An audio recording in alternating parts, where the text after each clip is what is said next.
maa leen di fay.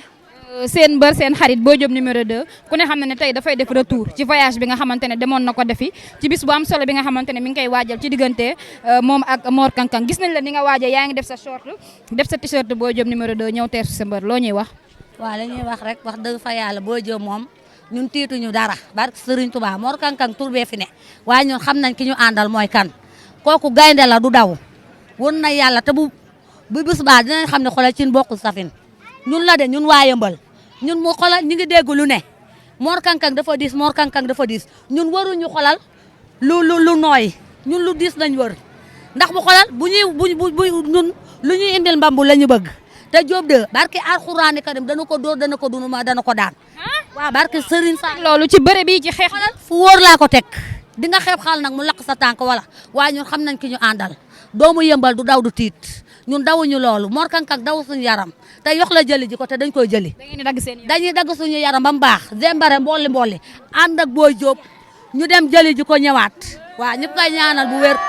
waaw xam ne xoolal ñun ay waa Yëmbal la Yëmbal lu mu gàtt xoolal am na yamba am na sangara am suuf am lu ne Yëmbal yaa tout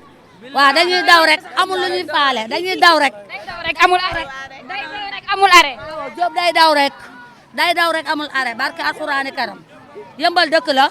faale wuñu Mor Kang Kang daw suñu yaram lu mu indi rek xolal fekkuñu fi pare nañ lépp pare nañ xeex pare nañ dóor pare lépp tout na ñëw waaw ñoo ko gën a pare bu baax ñoo ko gën a pare lan mooy secret Diop 2 ak waa Yëmbal gis nañ Diop 2 su amee bis même su nekkee open press dañuy gis ne que Yëmbal yëpp góor jigéen mag ndaw ñëpp dañuy génn ànd ak waaw dëgg la dafa baax benn yaru am respect xam ñooy kan tey mbër yàgg na fee bëre barke alxuraani karim jaraluñu 15 waaye Diop la ko jar moo ko jar